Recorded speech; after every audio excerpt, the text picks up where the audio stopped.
Good morning mga idol. Ngayon ay Sabado at kita-kita naman sa bintana namin na ganda panahon. Refreshing ang weekend natin. Ngayon, parang may naisip akong tag.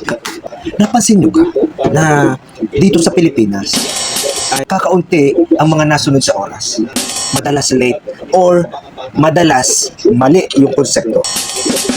Umpisahan natin sa mga paaralan. Set sila ng time na 8 o'clock to 3 o'clock. Pero required. 7:45, dapat nasa school ka na. Pero time nyo, 8 o'clock. Hindi parang mali. Kung dumating ka ng 8:01, late ako nun. May karapatan ka nang sabihin na, late ako. Next point ko ngayon. Kung 8 to 3 p.m. ang pasok mo, at ikaw ay pinalabas ng iyong teacher ng 3:15, mali pa rin yung concept. Kasi hindi kayo sumunod sa time. Kasi kung hindi ka susunod sa oras, may problema dyan. Kasi hindi mo ginagalang ang oras ng ibang tao. Kung nasunod ka sa oras, lahat yan magiging organized. Lahat yan magiging tama. Inumpisahan mo ng tama hanggang dulo, tama. Parang rules lang yan ng pipe fitter. Pag inumpisahan mo yung tubo, tabingi. Hanggang dulong tabingi yan. Okay pa, lahat siguro tayo makaka-relate dito. Lalo na yung mga may edad na nagpapacheck up. Ngayon, kung napunta ka sa isang doktor na may clinic hours na 8 a.m. to 12 p.m. So tayo may dali-dali. Ay, nakakahiya naman kay Doc. Pupunta doon ay let's say 7:30. Nire-respeto ko yung oras ng doktor. Kaya naman. Ay, walang dumating na doktor. Tingin mo ngayon yung sekretarya. Ano kung oras ng dating ni Doc? Ay, hindi, paparya na yan. Padating na. Naghintay ka naman at paparating na si Doc. Alas 9. Ang pila ninyo nasa 20 na. Usapin muli yung sekretarya. Ay, nangga po si Doc. On the way na ay alas 10 na. Ay, kumusta ka muna? Kasi ito eh. Basta tuloy huy dadating. Sa pamainit ang ulo. Ay, sige, salamat. Kaya magkakalit dadating na si Doc. Ikaw pa yung pininitan ng ulo. Grabe. 11 o'clock na, wala pa. Ay, may mga nagutom na. May sumama na ang lasa. Kaya nga nagpunta doon ay magpapagamot. Hindi ka. Wala, hindi ko na may... Ano bang gagawin ko? Magtatanong uli ako sa sekretarya. Baka ako'y mabulyawan na naman. Alas 9 on the way. At papunta na. Ano sinasabi? Ito na pang kape. Salamat. Hindi yan basta oras lang.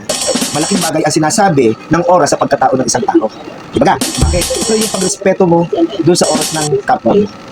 Let's say, hindi mga pasyente ang nag-iintay sa iyo bilang doktor, hindi pasyente. At ang nag-iintay ngayon ay mataas sa tao, may katungkulan.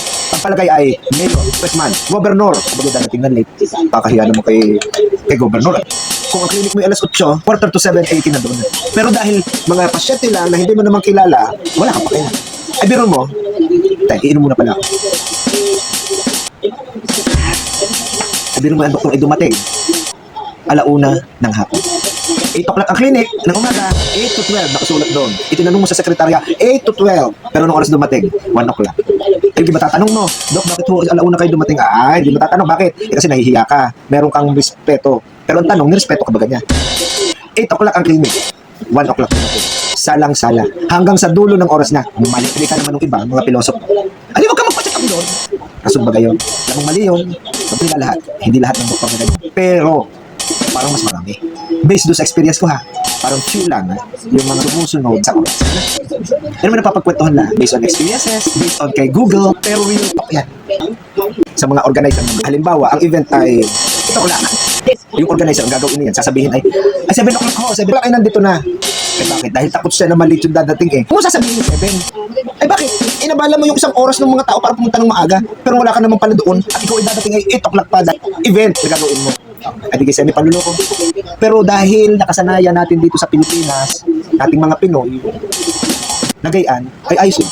Pero mali. Kaya naman ito ang napaka-arte. Nasus, ang kaunting minuto. Napaka-tapong.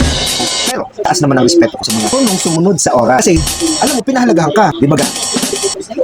Pero naisip ko rin, bakit naging ganun yung sistema sa atin sa Pilipinas? Sa ibang bansa, talagang, kung usapan nyo ay 8 o'clock, dadating ka ng 8 o'clock dyan, o mas maaga pa.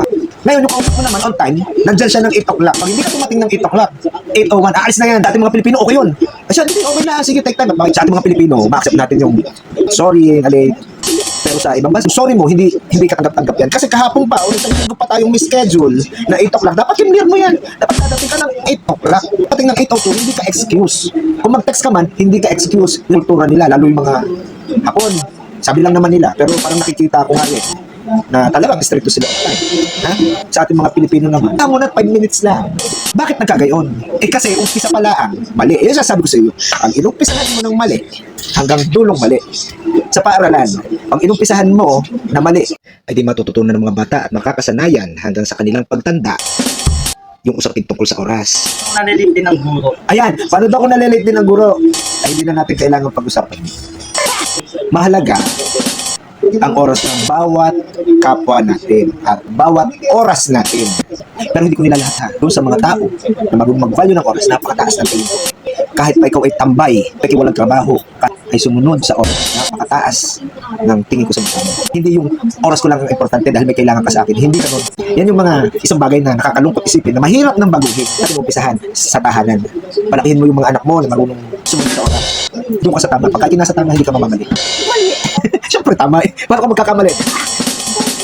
Ay siya, magandang umaga. Enjoy the day. At huwag mong kalimutan, magpasalamat kayo. Every day.